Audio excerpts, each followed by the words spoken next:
Hey, it's Lynn Brown. I'm a speaker, trainer, and coach with the John Maxwell team, and I spent the first half of my life people pleasing, and then in my spare time, I was literally trapped by the opinions of other people. I mean, it was really more like living in a mental prison. And then one day, I took a step in the direction of my dream, and I was willing to bet on myself for the first time. And it was so interesting as I began to change the way I looked at things, the things that I was looking at began to change. I mean, Wayne Dyer was right. So now I have committed the rest of my life to partnering with people who want to do the same. You know, people like you that obviously want to be better. That's probably why you tuned in today, maybe just to see what I was going to say. But if you've ever asked yourself, if you're like me, and you've ever said, is this it? Then maybe today you might hear something that resonates with you. Today we're going to look at what it takes to be brave with your life. And we hear that everywhere. We see it on memes and all over social media. Live a brave life. But y'all, I grew up believing that something had to change in order for that to happen. I had to be smarter, thinner, richer, well, and even more popular. I thought if I was all these things, then I could be more courageous. I'd be brave. I'd be confident. And maybe even bulletproof. But I just couldn't see what I couldn't see. I guess that's why they're called blind spots. A blind spot, is just an area where a person's view is obstructed. Just like when you're driving your car, sometimes you have a blind spot. And all of a sudden, out of nowhere, there's a car right beside you that you pulled out in front of or something crazy. So let me ask you something. Have you ever been stuck? I mean, just like in the middle of a problem, you really couldn't see your way out. You're just like, what am I going to do? You call all your friends and say, what should I do? I mean, you're just like, what am I going to do?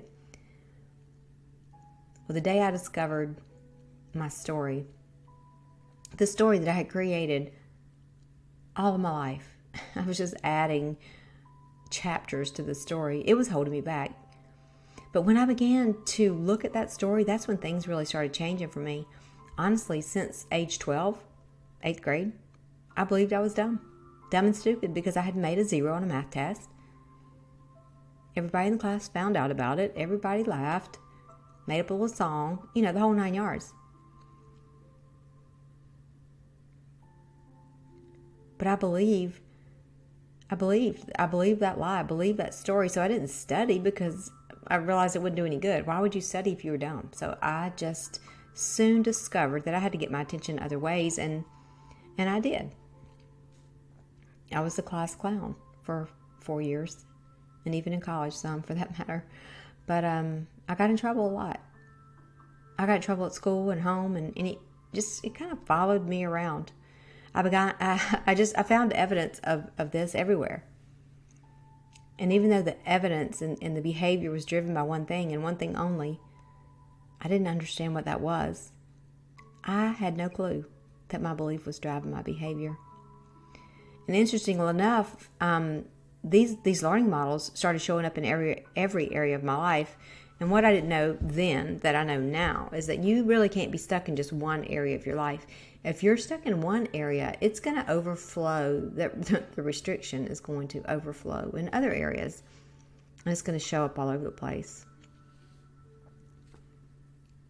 I was just too close, to the frame to see the picture. I couldn't see it. I was in it. I didn't know what I didn't know. So I thought I was dumb.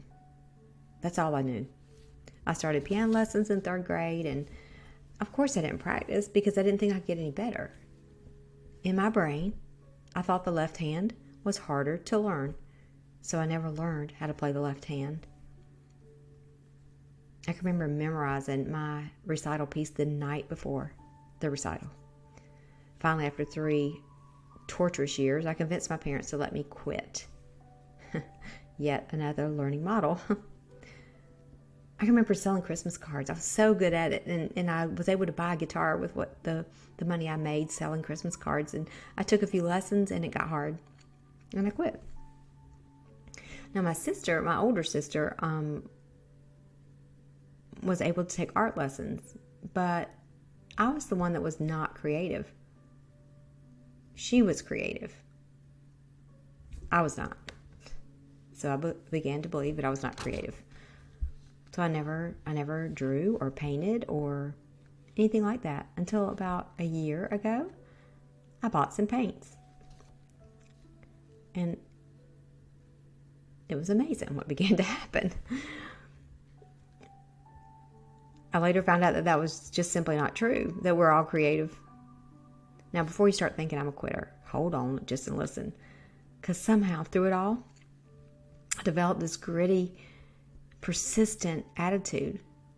I mean, I made it. I fought my way out of geometry with a D, and I graduated from high school. I did not have the first honor cord. And by the grace of God, I went to college. Thank goodness it didn't require a high score on the ACT. And so many people thought, oh, she'll never even make it through the first semester. But guess what? I did. And I even made the dean's list. Honestly, I was shocked too. But I had a new learning model. Now, my struggles were far from over. Trust me. But I discovered that taking notes and studying did pay off. I was not as dumb as I once thought. I mean, I finished my 4-year degree in 3 years with a double major. But even despite all that, I still saw myself short. I lived to hide my insecurities and covered up my lack of self-esteem. I mean, I made some really stupid choices during this time. And that'll be for another time. We do not have time to go into that today. But when you don't respect yourself and you don't believe in yourself, you find people to reinforce that in your life, and your relationships suffer too. Despite stupid choices in the relationship category for a very long time, I finished a master's degree in counseling, of all things. And then 5 years ago, I hit the wall. That was the day I walked into my office, shut the door, and really looked up to the heavens. All I could see was the tile on the ceiling. But I said, God, surely there's more for my life than this. Is this it? And that's when I clicked on the email, and here I am. I joined this amazing growth community. I had never been in a growth environment. I didn't know what one was. And that day, really, I began to peel the blinders off. Now, it took some time, but my blind spots over time with my mentors and the growth that I'm experiencing even today, my blind spots were revealed, and that's when I began to change my story, and I began to change my thoughts, and results began to happen. And it's ongoing. It's even today, this morning, I had a coaching call with one of my mentors. I called and I said, hey, I need a thinking partner. She said, sure, let's jump on the call at 11. And I did. And it was amazing in 1 hour of having a conversation with somebody that's bigger, faster, and stronger than me. How I came out of that was such gold. I mean, I'm doing a deep dive right now, on creating atomic habits, because honestly, y'all, I've never really had a lot of discipline in my life. If you know me, you're laughing right now because you know that's true. If you don't know me, you're like, oh, you're being hard on yourself. No, trust me. I mean, I'm so proud of myself, and I'm not ashamed to say I'm proud of myself. I'm on day 281 of making my bed every day. It sounds silly to you, I'm sure. But prior to that time, prior to April the 13th, when I began that, I did not make my bed every day. I now am beginning to believe the truth that I read growing up in church. I sat there for the first half of my life not believing that story. Let me ask you this. How would your life be different today if you truly believed everything your Creator says about you? Well, if you're not getting the results you want, and if you feel like that you're a wave tossed in the ocean, just consider taking a deep dive and look into your daily thoughts. I think researchers say we think about 70,000 thoughts a day, and every day we spend about 75-80% of our time thinking these same thoughts we did the day before. And that's really not the unfortunate part. The saddest part of the whole thing is that 60-75% of these thoughts are negative. I am the glass is overflowing kind of girl. That's just who I am. But even my thoughts can be negative at times. We cannot afford the luxury of a negative thought. Your dreams have got to have all of you. I'll never forget when Paul Martinelli said that on one of our mentoring calls. He said, your dreams have to have all of you.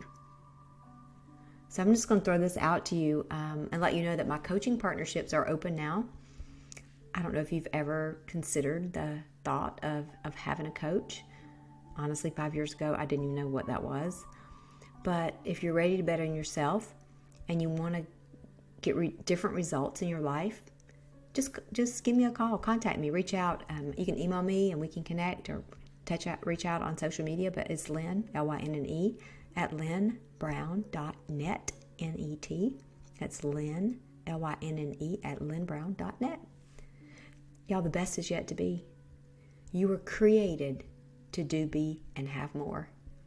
And that's not to say we're going to be obsessed with ourselves and be materialistic. No, that's to be the best version of you so that you can go out and share the love of Christ in others. The world needs us at our best. Now remember this. You can continue to live your life and be distracted by comparison and people pleasing. But the day that your life and your heart becomes captivated with your purpose, you'll no longer be distracted by comparison. Gritty is going to look so gorgeous on you. Self-confidence is a gritty mindset. It's like our own little superpower. Once you start to believe in yourself, magic is going to start to happen in your life. And I'm going to close with this just because, I don't know, this week I've just read so many awesome things about Kobe Bryant, and a quote that I just saw that he said, I have self-doubt, I have insecurities, and I have fear of failure. I have nights when I show up at the arena and I'm like, my back kind of hurts, my feet hurt, my knees hurt. I don't have it. I just want to chill. We all have self-doubt. You don't deny it, but you also don't capitulate to it. Don't surrender to it. Don't just throw in your towel to it. I just added that. I don't think Kobe would mind. But embrace it. Look at where you are, where you've come from, and where you're created to go and be and do beyond anything you've ever dreamed or imagined. So go make it a great, gritty day. Remember, gritty's the new pretty. And I'll see y'all next week.